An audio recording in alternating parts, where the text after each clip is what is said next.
I moved back home to Austin recently after 37 years of living in Los Angeles trying to make it as an actor.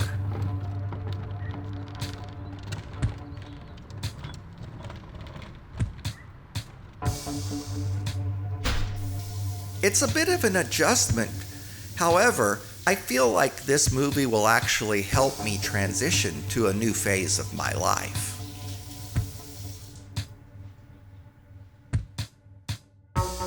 When I was a kid, I was pretty lonely. My parents were older. I spent a lot of time in front of the TV, being an only child. Good evening, I'm Johnny Carson. I'd be up at night listening to Carson, and my parents would already be in bed, and they didn't know I was watching Carson. But I slowly imagined myself being on that show or hosting a show like that. It made me feel less alone, so show business became my friend. When I lived in Hollywood, I amassed this tremendous collection of television and old movie memorabilia. Comic books, soundtrack albums, bobbleheads, DVDs, and autographed memorabilia.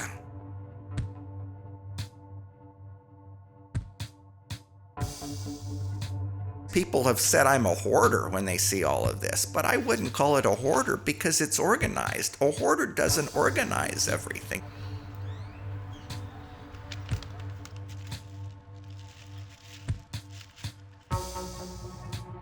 Going out to LA was the best thing I could have done. I was in my element.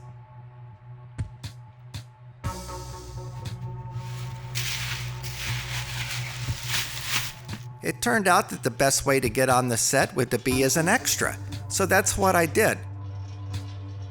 You don't have to be a big A-lister. You don't have to be a star. You can actually exist in Hollywood and make a pretty decent living just doing movie extra work because you're always going to be in demand. Well, I started going to these movie sets and doing this extra work, and the other extras were always the same group of people.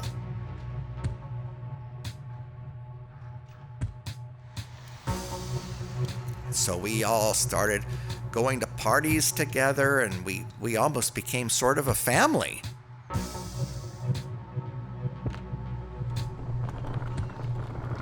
So one of my friends and I, from the extra group, we left and we went to a local bar and we just sat there all night talking and drinking until, well, basically the sun was coming up.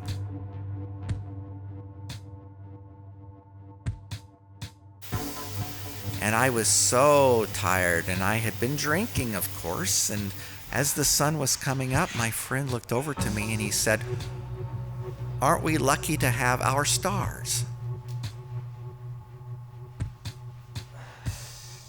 And I didn't know what he meant, and I kind of thought he said, like, aren't we lucky to be stars? But I figured, we're not really quite there yet. It wasn't until later when I found out what it meant.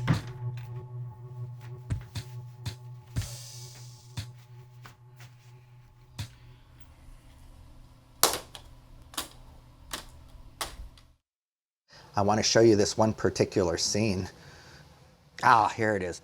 You can see right in the background here, there are some of the Nordics coming around, and then there was the one fella who actually looked into the camera, and that was a problem.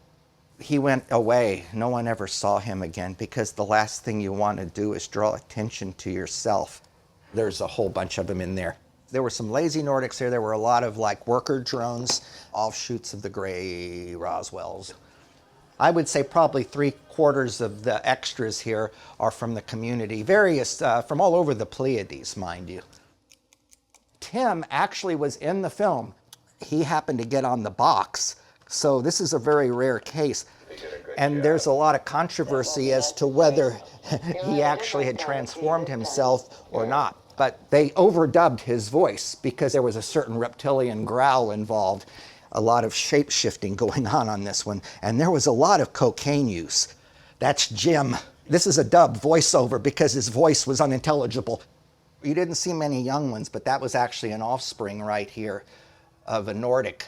Just probably about, I would say maybe 65, 67% Nordic community here on in these scenes. That's real, that's real. Immediately the community members, they got her and they applied the jelly. She was as good as new, like 30 minutes later. It's a scientific name that I can't pronounce, but it's a healing jelly. And you put it on any kind of wound and it just immediately seals it up. It's very magical. I was actually injured on a set once and they gave me some of the jelly. And it did heal me up. See, you can't even tell. The jelly soaks up enzymes is what it does. They explained it to me one time, but my mind was so blown by all this information. This is so exciting because this is all history and people do not know about this. I may very well be taking my life into my hands by divulging this, but I feel it's something that needs to be said, especially in the times we're living in right now. I trust you with the information. This is not for exploitation purposes at all. It's strictly in order to get the word out. Here's Meg. Oh, wait till she looks at the camera and you're going to see she's got soroid eyes. She worked with Rutger Hauer twice. That should tell you something. And I think Jeff Bridges was aware of some of these things because if you remember in 1984, John Carpenter directed him in Starman. You know.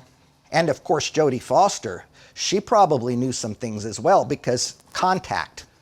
Lily Tomlin and Geraldine Chaplin were in that scene, and I do believe that there's some insecticide in the Chaplin blood. They have information that Hollywood does not want released. It's that simple. Hollywood knows what's good for Hollywood. I've shown you way more than I should show you, but this movie, The Oscar, some of the Nordics wrote some of the script, and it was an expose on Hollywood. It came to VHS, but you will not find this on DVD. This Oscar ceremony that was shot for the film, packed with the community, 1965.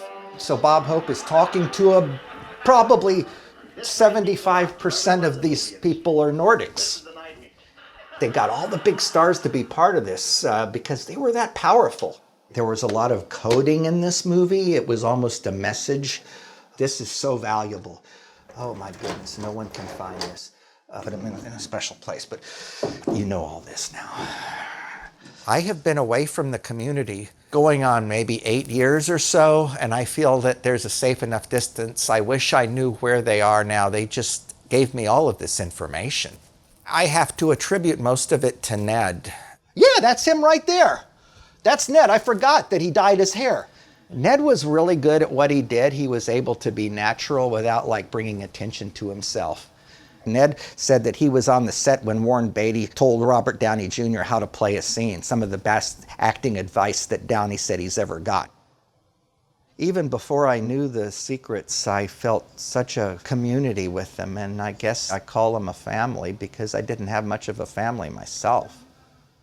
One night when I just sort of jokingly suggested to Ned about like, my goodness, I could like write a movie script about this, or I could like, you know, I could like become a pretty famous. I was making a joke. I would not even do that. And then that's when Ned looked at me and he threatened me with unimaginable pain. Stupid! What a stupid thing I did to say that to him. Things were never the same after that. But look, here I am now talking to you. How do I know you won't write a script based upon what I said? I don't. I can't just accept that this stuff is the truth just because you tell me. That is a very valid position here. This is not just another run-of-the-mill internet video that we're doing here. We're putting forth very important information. I don't think you want to do this. You're opening yourself up to scrutiny that I don't think you may be prepared for. They won't be laughing at me. It's just a chance I'm going to have to take. I don't have anything to lose. I don't have anything to lose. What do you find is the most compelling piece of evidence that you have? I don't. Evidence. Ned, when he did this movie, he was able to get me this autographed copy. Yeah. And I think that I clearly showed you a lot of clips which make the case. You weren't in any of them. It was historical footage. I was trying to explain and give you the narrative of what was happening. I'm not sure I understand the problem here.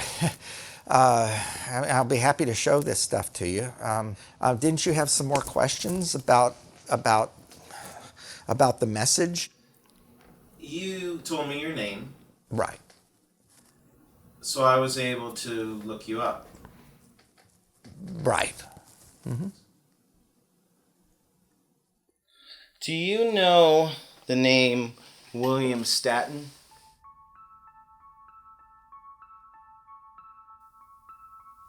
I don't know what he has to do with any of this. This is not an expose about me. This is an expose about the universe that I'm trying to talk about here. And all of a sudden, you're questioning me as if I'm like some kind of a fucking nutcase. I tried to give you so much of this good information here, all this stuff I have here. Nothing!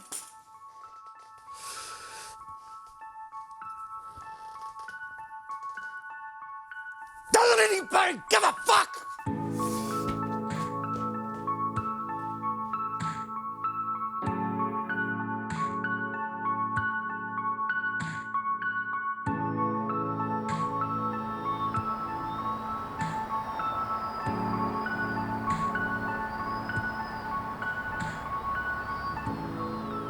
I appreciate your coming out and meeting me here. I'm a little embarrassed after the scene that I made. I may have overreacted a little bit. I was going to tell you a story about the secretions, you know. I didn't get a chance to, but I actually came up with this one for you. Aliens fish with their fingers because they have these secretions that come out and it attracts the fish, you see, and then the fish come up and they bite and they take it and you know, there is this whole thing about me going out fishing with the aliens, and I guess that's all for naught. I don't know. Oh God, I took every little bit about my life and I wrote a memoir. I actually self-published a memoir, and then a couple of my friends bought it and then never heard a word from them again. I said, okay, well, I'll take this experience and I'll make it like a true crime podcast. And so I wrote this podcast out and I was about to broadcast it, and then I got COVID and I just let it go. I even thought one time I would fake my own suicide on camera for YouTube, but then I said to myself, you know, if I get like enough likes for that, I'm gonna wanna really do myself in.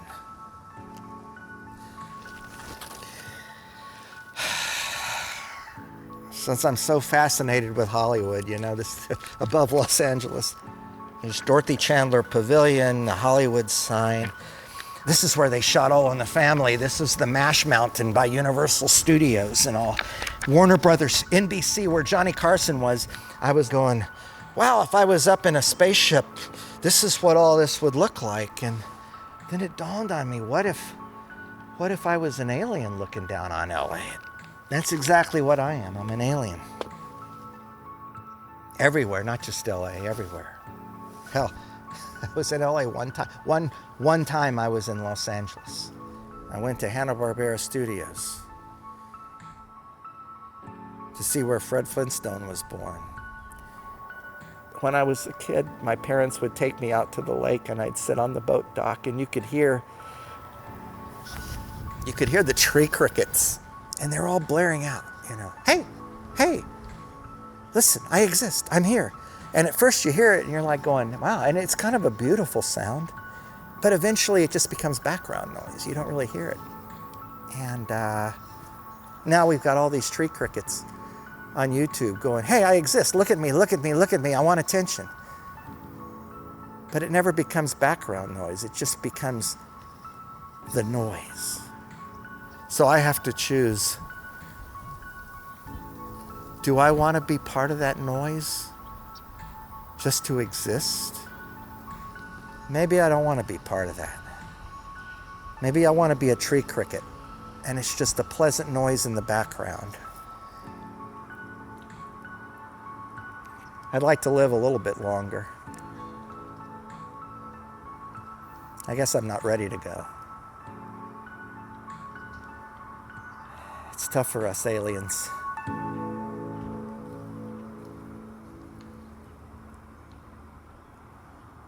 You're not going to use any of this, are you?